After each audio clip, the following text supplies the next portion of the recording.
Yo, what's good? And we back in the lab, you know what it is. So who I got with me today? The Smooth. What up with it, Smooth? What up with it? Hey, now look, you know how I usually start these joints off. I gotta know, like, how you came up and where you was from and all that. So tell them about your upbringing and all that. Well, I'm from Holly Springs by way of Michigan City, Mississippi. I've been doing music since 2017. Started out rapping. Then I jumped into the Southern Soul last year for the first time. I wrote my first single, Southern Belle. It's one of my singles that's gonna be on my EP coming out. So, and like I said, just been on the music journey for about almost a decade now. For about a decade, okay, yeah, okay. To it, I think pretty much 8 years now. Okay. Yeah. And you say you by way of Michigan City. I ain't never heard of Michigan City. So where is that located in Mississippi? It's in Benton County, Mississippi. It's, if you know what Holly Springs is, it's like 15 minutes north of Holly Springs in the country. It's a rural area. Okay. Yeah, real small, real country. But I got family there. And, so kind of from two places at the same time. Yeah. But I grew up in Holly most of my life, though. From like age 3 to like age 18. Then I joined the Army, went to college and all that, so. Okay. So how was it like growing up in Holly? You know what I'm saying? Because, one of my artists, Aaliyah Dunn, she from Holly too. So just tell me, like, what it was like growing up in Holly Springs. It was a cool upbringing, Everybody knew everybody. Mostly everybody's kin some type of way. It's a predominantly black town, so. It is. 99.9% of the students at our high school and, schools were black, so. Okay. It was just, kind of like a, kind of hood upbringing pretty much. But it was cool, though. It taught me a lot, made me who I am today. So, like I said, I'm thankful to be from Holly. Now, is it a music scene in Holly? I don't really know much about Holly. Is it a music scene up there? It's a couple people do music. We love music. We a hip hop culture, rap culture. A lot of people from Holly resonate with a lot of Memphis artists and Memphis culture a lot. So, but I don't really know just like a whole lot of people doing music. Well, there's some people now doing music. So I can't say that now to this day.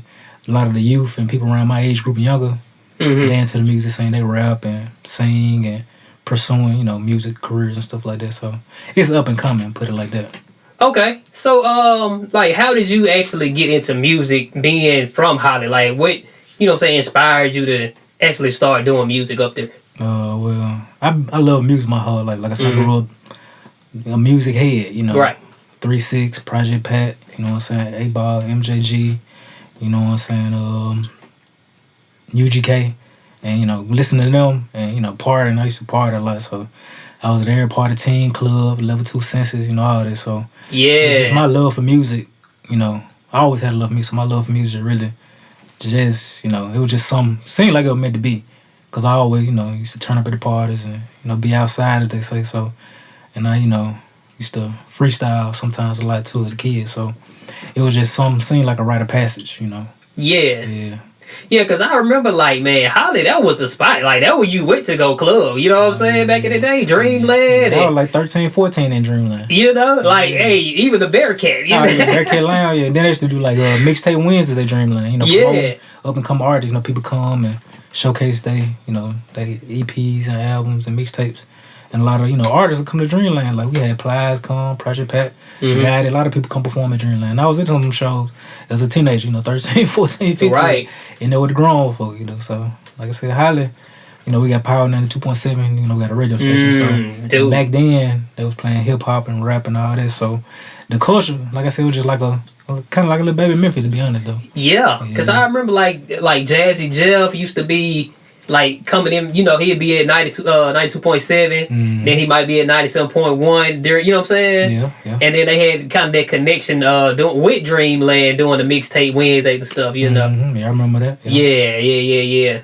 So, now, how did you actually get down, into Oxford and all that? Well, I came to Oxford for college. I had spring 2012, my first time.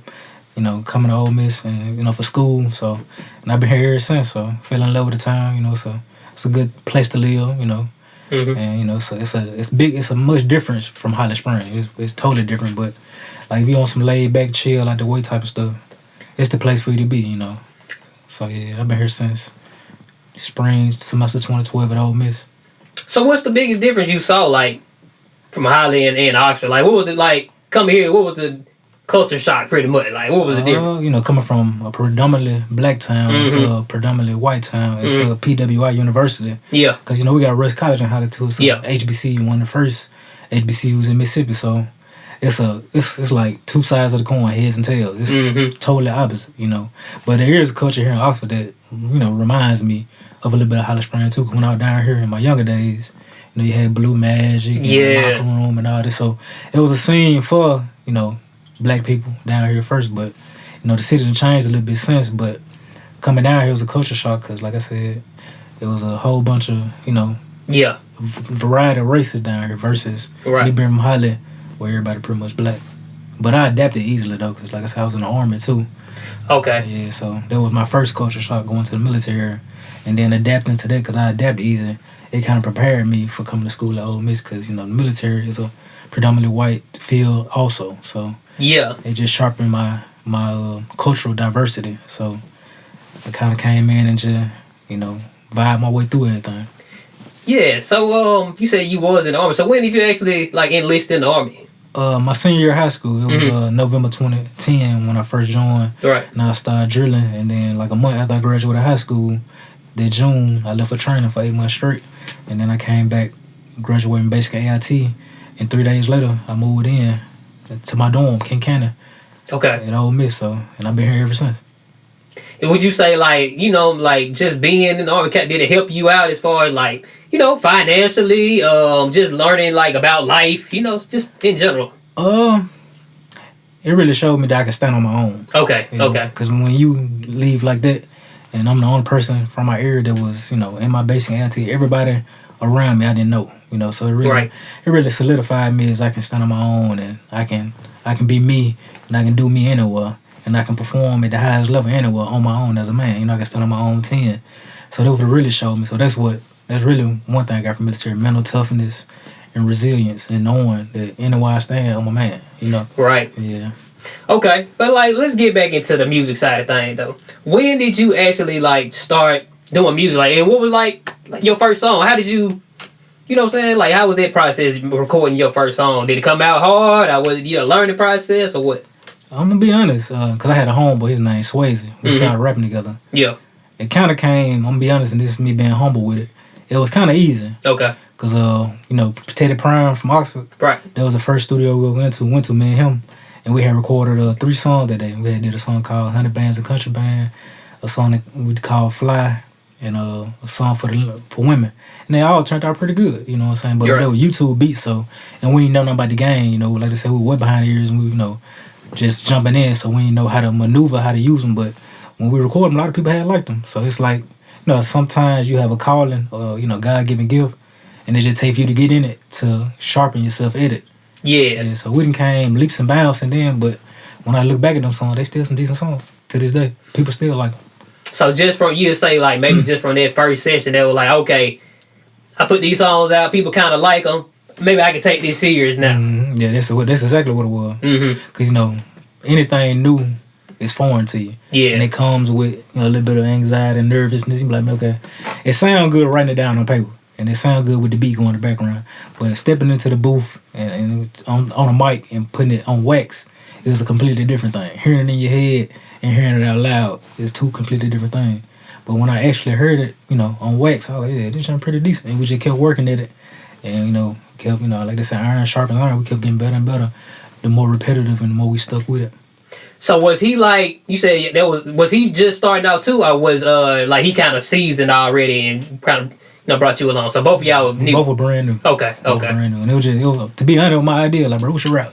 Yeah. Like, why not? Yeah. And I had came back to Ole Miss for like a senior year in 2017. I ended up dropping out. I was like, you know what? I ain't even into the school. That ain't gonna bring me no money. So I'm like, I'm gonna just pursue this music thing, right, and see where it go. Cause I don't know too many millionaires with the bachelor I was getting. You know, so like music is more of a tool, not just in the music industry. It's a networking tool. You get it's an art form. It makes you bump elbows with different cultures and people in different positions, and you get the better you get at it, the more opportunities you have to, you know, with a higher ceiling if you're doing it the right way and you're performing at a high level, and you don't quit. You know, yeah.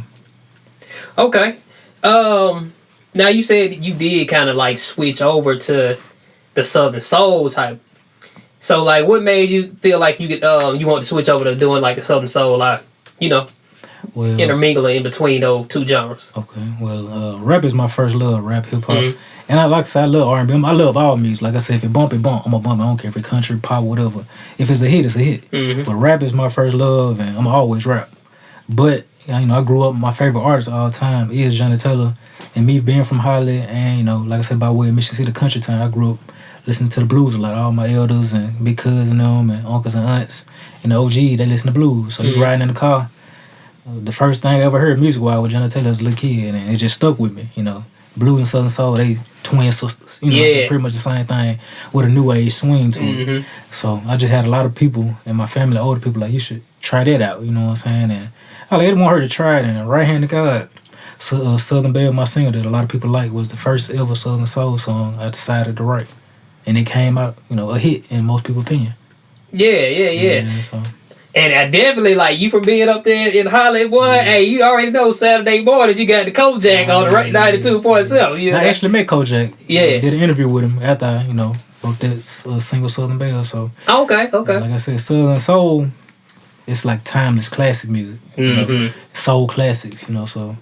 And I like to, you know, with music, I don't like to be one-dimensional, you know what I'm saying? I like to show people that I'm actually multifaceted.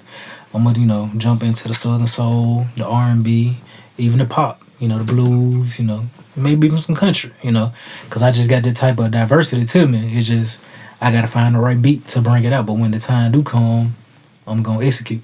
Yeah. Right, so let's get into that single, though, Southern Belle, though. Like, what was the inspiration for that song? The inspiration behind it, you know, me being a Southern gentleman myself, you know, I like to say, like I said, the title of my EP, The Distinguished Gentleman. Like, my dad and, you know, my elders, they always taught me to be a gentleman, hold doors for people, yes sir, yes ma'am, stuff like that. And on the counteractive part, you know, I seen women carrying themselves with style, grace, and class, i.e. it be my grandparents, my mom, my aunts, my cousins, women I've dealt with in the past, you know, that actually had those attributes of a Southern Belle. So they gave me inspiration looking at them and how they carried themselves to actually write something that I witnessed in them to dedicate to them, like all the Southern Belles in the South. Because, you know, the South, we get a lot of slack, you know, but we known for our hospitality and, you know, being a Southern Belle or even a Southern gentleman. That means you have class and respect for others. So I want to change the narrative with, you know, all the music they're putting out today is more derogative and debaucherous, you know, meaning it's filth, you know what I'm saying? Sex this, killing that, rob this. I want to put something out that's timeless that people can sit there and listen to that's going to feed their soul and their spirit and their mind, not just their ears or their ego, you know. And that's what was my inspiration behind writing Southern Belle. Right. I want to change the narrative. Okay. You know, inspire and acknowledge and show admiration to our women, you know. All right, just to get back into that, though, like, what you think are, like, the hardest struggles? You know, you said, you know, the South kind of get a lot of flack and stuff like that. So what's the hardest thing, like, being, like, a Southern artist that you found so far? Exposure, you know, and, you know, me being a Mississippi artist and a Mississippi native, right, we don't get much exposure as other major cities. And, you know, growing up, we saw how, you know, statistically they always ranked us last in everything. And made us, you know, seem like we country bumpkins and we don't know nothing, and which is the farthest thing from the truth. If you actually, you know, grow up around this area, Southerners, you know, are some of the most brilliant people out there and, you know, multi-skilled people out there. And most of the biggest artists' roots come from Mississippi or are from Mississippi. All the legends, blues legends, a lot of R&B legends, and hip-hop and rap legends got roots to Mississippi, which is, you know, like, in my opinion, one of the motherland of America is Mississippi. You know, like I said, when they taught us in school, the Great Migration, most black people came from Mississippi. You know what I'm saying? And like I said, a lot of people have family ties to Mississippi at the same time. So, like I said, we just get a lot of slack, and like I said, being a Mississippi artist, we don't get a lot of exposure.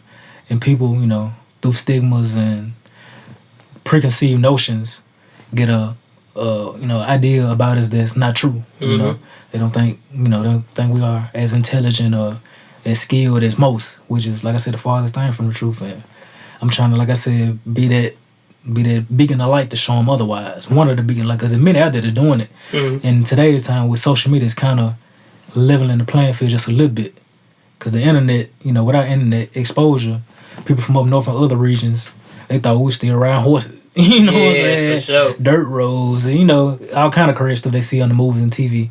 But with internet, like you said, TikTok, Instagram, and just YouTube, social media, people getting to really see the how talented and gifted people from Mississippi are. But it's still a work in progress. Yeah. Yeah, I still wouldn't say it's even over 50% where it need to be. Right. But any step in the right direction is a good step. You know what I'm saying? Whether it's one step or two step, as long as it's in the right direction. So that's why I can see it going. But like, hopefully, like I said, we get more exposure and get to see for our real talents and what we really have to offer. Yeah, and you know what? If you think about it, like, I feel like Southern Soul has kind of maybe bridged the gap. You know what I'm saying? Because it's a genre that's almost is not rap, but it's so modern that it can be played alongside rap song. Like if you at a show, a party, whatever. You know what I'm saying? Like, and I think a lot of younger folks and older folks can relate to it. You know what I'm saying? Yeah. So you feel like maybe it's an easier crossover. Just say for somebody who was doing rap like yourself, to actually just jump into that. You know what I'm saying? Be successful. Well, I ain't gonna say it's easier because I don't want to downplay what some of the top people are doing in the Southern Soul genre. Yeah, I wouldn't say it's easy because like the songs they putting out, the ones at the top of the charts, they putting out some high quality music. You know what I'm saying? But for a person like me, like I said, grew up around blues and just in the culture, it was an easier transition for me. Yeah, because I grew up, at school singing in choirs and stuff like that, just having good music teachers, back in the day to show me different stuff to help me have a better understanding, when it came time for me to dive into Southern Soul. So I have a little bit of background in singing, not a whole lot, but I can carry a tune with it. So it made it a smoother transition, but I ain't gonna say easy, but it was smoother though. Yeah, and you got a project coming out too, soon, right? Yeah, I do. So, tell me, about that. Like, what you got coming up? Like, well, I'm releasing an EP called The Distinguished Gentleman. It's gonna be a 4-track EP.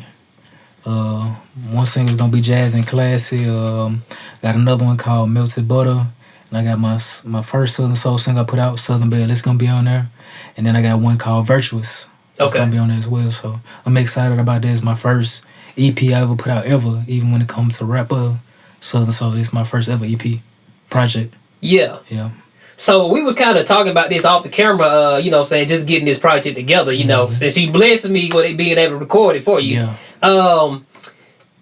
Now you was telling me about like the avenue, well not say avenue, but just the way you wanted the whole EP to be structured pretty much. Like what did you want the EP to sound like as far as the whole project as a whole? As a whole, like I said, it was like I said, dedicated to the women, the Southern women, to be honest. Just like the single, Southern Belle single, okay. To give them their flowers. I made one for every type of Southern queen that exists, in my opinion. I made for the Jazz and Classy women. I got the single Jazz and Classy for my women that's in the Bible. Church-going women and, love God, virtuous. And, Southern Belle for all the Southern Belles, throughout all the Southern states, And then Melted Butter is just a more intimate track on a deeper level for, anybody that like this type of, music. Yeah. More of a central single. Right. Yeah. But like I said, I want to include a single that every, lady could relate to. See themselves in when they listen to it. Right. So as far as like promotion go for this EP, are you planning on doing like some videos, some visuals, stuff like that? Yeah, I am. That's definitely in the works. Like I said, I'm just, taking it domino by domino. Like I said, my first step was to finish recording and get everything mixed and mastered. And then I'm going to do my photo shoot and I'm going to do my press runs and get all my visuals out there once I see which ones, people gravitating to most. Because I already got a visual out for my single Southern Belle. I got a actual video. It's out on YouTube and all the social media platforms. You go check it out. Called Southern Belle by Smooth Sensei. So, and for the other 3 singles, like I said, I'm going to do some live performances and probably, shoot a video for them as well. Okay. So, yeah. So, you got like an ETA when you figured it might be out? I'm aiming for early to mid-January to have the project released. You know what I'm saying? See, that's great timing because by the time you get everything rolling, it'll be kind of like around Valentine's Day. Yeah. You know, they kind of go with the theme of the album. You know? Yeah, that'd be perfect timing. Yeah. Definitely. I didn't think about it like that. Yeah. But yeah, see, they like stuff like that. You just gotta, you know, as far as artists go, man, they gotta actually have these rollout plans. You know what I'm saying, and be one step ahead. You know. Oh, definitely. Marketing is vital. Right. It's a big key. Marketing. You can have the right project and the right tools and all that, but if you ain't marketing, people ain't getting their ear on it. You're wasting your time. You're selling yourself short. So yeah, I definitely want to make sure marketing. I get my marketing. You know, get the ball rolling in the right direction on that for sure.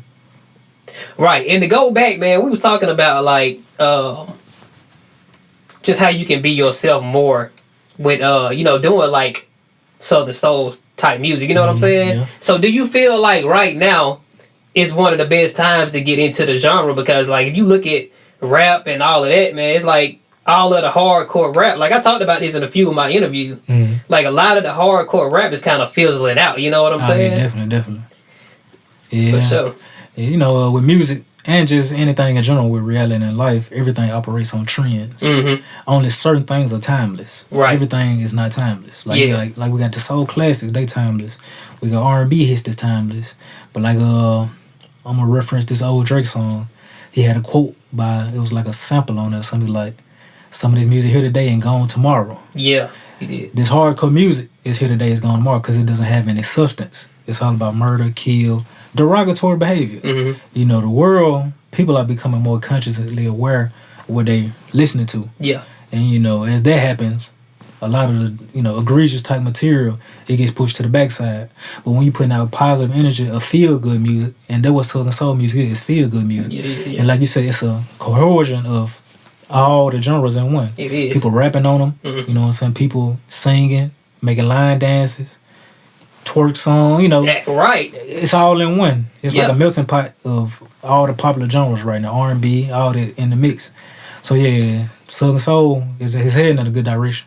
And I think it's going to be one of the next things to really blow. You know, people going to get more recognition for it on a global standpoint. Yeah, and you know what? If you think about it, it's kind of like, I kind of put Southern Soul, like, it's been around for a minute, but it hasn't. If you think about it, like, you think about, like, Sir Charles, like, one of the first people to do it, like, they would consider that kind of, like, more new blues. But it's like, when we was growing up, we was hearing that, and it kind of sounded different than the old kind of blues. You know what I'm saying? It had more of an R&B feel to it. Yeah. So it's like now, we was probably listening to that, you know what I'm saying, when we was younger. It was like, okay, we can make something like that. You know what I'm saying? And now it's just, we took like, you know, because we love rap and stuff too, and R&B, like, okay, we can take that and kind of make it into our own thing. Yeah. And kind of... Make it more modernized for our generation. Yeah. You know, put our era and put our spin on it. Cause like I said, Sir Charles, he one of the legends. Like I said, I grew up, you know, around my mama, aunties and stuff. They bumping Sir Charles, and it's a lot of, you know, it's a lot of great Southern Soul guys, you know, that was, you know, putting down the groundwork, you know, the front runners back in the day. So the OGs, yeah. But Sir Charles, he definitely one of the GOATs in my opinion of Southern Soul. So, like, okay, give me a little list of your favorites. I know you say you love Johnny Taylor, so like... That's blues to me, though, Johnny Taylor. That's kind of like more blues. So, But his blues were different from other people's blues, though. Like, he had... They called him the philosopher of soul. Yeah. Like, he was before his time. You know, because he got a song for everything. Yeah, for sure. Yeah. For sure. Real life stuff, too. You know, like, if you go and listen to the lyrics, it's like... When you were younger, you couldn't understand it, but you listen to it now, like, okay. Like, I'm living through some of the stories. Right, exactly, for sure. But yeah, Johnny Taylor definitely number one. For sure, he on my Mount Rushmore number one when it comes to blues or the Southern Soul genre. Right. But some of my modern favorites of today's time, you know, I would go King George. He want to go set it. I like one of the up and coming guys, Marcelo the Singer. He got some hits. I like FBJ, he bumping. I done seen both of them live. I had a show with them. Okay. My first show. And them boys cold. They cold for real. For the new age. Yeah. Yeah, they front running. And of course, you know, you gotta give, you know, the flowers to the guy that did Boots on the Ground. Yeah. Cause that's he didn't, you know, made the BET Awards and the Breakfast Club and all that. You know, that was one of the biggest ones out, you know. Yeah. So he started a movement with that one. So but definitely the OGs, I gotta go, you know, for the OG, I go Johnny Taylor. And for the young OG, I go Sir Charles. Yeah. And then for the new age guys, like I said, King George, FPJ, and Marcel the Singer, they some of my favorites right now. Right. Yeah. Right. Now, to just jump back on the rap side, I want to know, like, who would you call your top 5? Just coming out of Mississippi. I always ask people they Mount Rushmore in Mississippi. You know what I'm saying? Who would you say was some of your favorites coming out of Mississippi? Now, that's a tough one. Let's just say in the South in general. Then. But I'm gonna go Mississippi for sure. Okay, go first though. All right, go ahead. Big Crit, my dog. Okay. I got on Big Crit my freshman year of college. Yeah. And he ain't put out a bad project yet. You know what I'm saying? He was coming different, and then I done seen interviews on how he got into the music. Like, it was showing me his genius already. He said he was making beats off the PlayStation. Right. Rapping, so it's insane. I had a PlayStation when I was little, so it was wild to me. So Big Crit, gotta go David Banner. I got a Mississippi tat on my back when I was 15, like he did, just to represent my state. Right. Cause gotta show love to the state. See, most people rep their city, but Mississippi we're a whole state. Cause we, like I said, we get a whole lot of slack just in general of a whole, and we ain't got no major cities like most states, so I go David Banner for my second. And I grew up. One of my favorite rappers back in the day, my big cousin that put me on, Gotti. They were one of my favorites. Gotti, Player Fly. Right. Then the OGs, A-Ball, MJG, 3-6. I bumped them heavily since I was little. Then, like I said, the UGK, Legend, Pimp C, Bun B. They slided in my legend category down south. Sure. Definitely. And then, like I said, I go Gucci, Jeezy, from the older times, Yeah. And then, Future, he up there, Future, guys like that, so yeah, I think that's some of my favorites right there from the South. Right, yeah. right. But I can go on all day. I'm a music buff though, Yeah. I love music. Like I do everything with music. Work out, you know what I'm saying? All that. I got a music, like I said, it's a universal language. It's people over there in other countries listening to our stuff in American, don't know what the hell we saying. Yeah. But they love it though. Yeah. They love our culture. Black people, we are the culture. We lead the culture. Everything that's popular or seen cool or hip, we do it first. That's true. That's true. And everything we can do, they get gentrified later on. You know what I'm saying? Like, it's people right now making rotel dip, calling it burger dip. Like they discover something new, you know what I'm saying? Yeah. We've been making rotels since I was knee high to a grasshopper, you know what I'm saying? It's just how it go. And like I said, I'm a self-aware person, and I'm a culturally aware person. And that's how you, in the music industry, that's how you move forward. You got to be hip to what's going on, But yeah, like I said, it's a lot of legends in down south, Boosie, Webby. I can go on and on, we got some heavy hitters down south, but they don't try to give us our credit. They like to say we country. But the South been running the music game for over the past couple decades, to be honest. We just didn't get that mainstream push at first. But you can't deny them hits. So why you think Crit one of my favorite rappers, you know what I'm saying? Yeah. Why you think, I wouldn't say but why you think a lot of people don't really identify with Crit music that's from the SIP though? Because, it's a lot of people that love them, but then it's a lot of people that like, man, they'd rather listen to like a Memphis artist or something. Crit is an intellectual. Yeah. I ain't no shade to throw at other people now, but you gotta have a certain level of mental capacity to even comprehend what Crit be putting down lyrically. Yeah. It's a lot of metaphors and analogies that go with people's head. He dropping art. Yeah. He ain't just dropping rap or trap. He putting soliloquies and metaphors and entendres, and it's all making sense. Yeah. See, with the rap we said is here tomorrow, here today, gone tomorrow, they be all over the place. I'm trapping out the coop. I done lost my roof, gold on my tooth. Just a bunch of rhyming, but it ain't meaning that. Crit, he dropping, it's upper level, type rap. It ain't, teach his own, I ain't judging nobody, but you gotta have a certain intelligence level to even comprehend what Crit be putting down, to be honest. Like, it's just like with even New York, like Jay-Z. A lot of people ain't gonna bump Jay-Z, but he seen as one of the GOATs. Yeah. Because of his skill with the pen, as a craftsman. Music is literature. It's just not an art. It's, like I said, rhythm and poetry. It's an acronym for rhythm and poetry. And when you're writing that poem down, some people like Jack and Jill Went Up the Hill, and some people like Shakespeare. Yeah. Crit dropping Shakespeare. They want, a lot of people down here want green eggs and ham, Sam I am. That's the diversity in it. And that's why he ain't getting his flowers, because most people down here, like I said, they prefer the green eggs and ham over the Shakespeare. You know what, though? I think about that, but it seemed like, to me, Crit kind of try to dumb it down a little bit, too, for people. You know what I'm saying? Like, he tried to get more people, because even like the beats, he'll make his beats more simpler, like kind of based on that kind of 3/6, like kind of just a sample, like the beat over a sample, just kind of, you know what I'm saying, simplified. Yeah, but his simple for most is still complex. That is true. You gotta say that. You gotta say that. Yeah, that's for sure. It's levels to everything. Yeah, Like, even when you consider teaching, you got a teacher that teach kindergarten, and you got somebody to teach PhD physics. It's levels to everything. Yeah. No matter how. If you break, if you break down PhD physics, it's still PhD physics at the end of the day. You can try to make it sound simple, but if they mind and they still not gonna comprehend or grasp it. I get what you're saying, for sure. And no shade to them, but it just levels to everything. It's levels to everything. And to each his own. Ain't nothing wrong with it. I like regular trap, and I like it all. I jump across the spectrum when it comes to music. I can listen to anything. I can see the art and the beauty and all, because I'm, like I said, I got a high level of comprehension. So I can grasp the regular, the basic, the intermediate, and the advanced. I can ride to them all the same and enjoy myself. But at least like when the level get to the highest, some people fall to the wayside.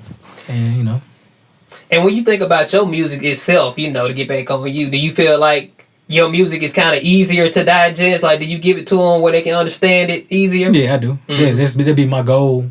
Because I don't,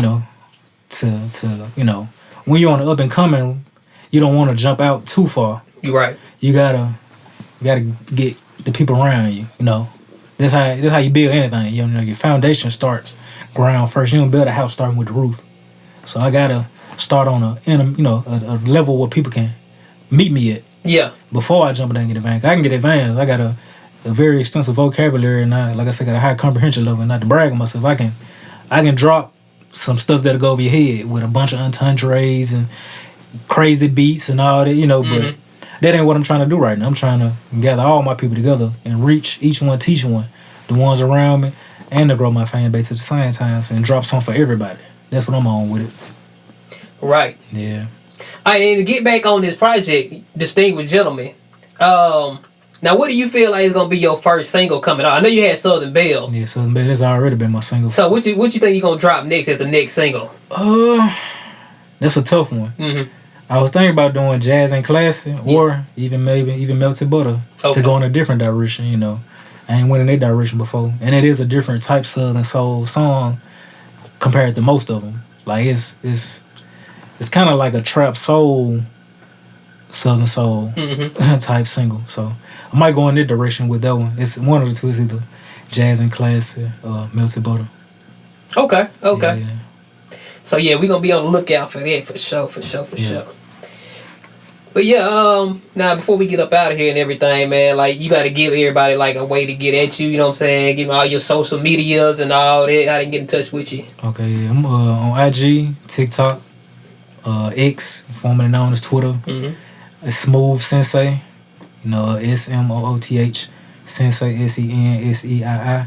On all social media platforms you can find me. And check out my music. You won't regret it. I got rap, Southern soul, and I got a lot more to come. This is just the beginning. Right. Now, before you get up out of here, because we in the sip, I got to ask you, this is one of the hottest things going on this week. Yeah. Do you feel like Lane Kiffin should stay, or should he go somewhere else? He should stay. And I'm not saying it as a, Ole Miss alumni. It's just a logical decision, Yeah. And how the college football layout is going lately with the NILs and etc. The most logical decision and rational decision, in my personal opinion, would be to stay at Ole Miss. Because you're going to already historic programs. You're not doing nothing that hasn't been done.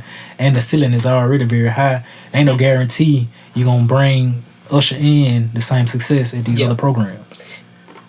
So. Right. And then that fan base, you know what I'm saying? Like, if you look at them fan bases, how they talking online, they kind of arrogant, like, as far as, like, they expect to be able to win. Like, I think it'll mean more for Ole Miss. And what they don't understand is these other major programs, they'll fire you after one season during the season. Yeah. If you are under 500 by the midway point, you fired. Right. So, like I said, the logical rationale, in my opinion, would be to stay at Ole Miss. You know what I'm saying? Because, like I said, if it ain't broke, don't fix it. Yeah, I agree. And it's you know what? It's a possibility that you actually could stay. You know what I'm saying? Yeah. So, I guess we'll see after the Egg Bowl. Yeah. I got a lot of people on eggshells, but I hope you make the right decision, Stay in the soup. Yeah. For sure. All right, bro. We're going to let you get up out of here. I appreciate you for having me, man. Oh yeah, sure.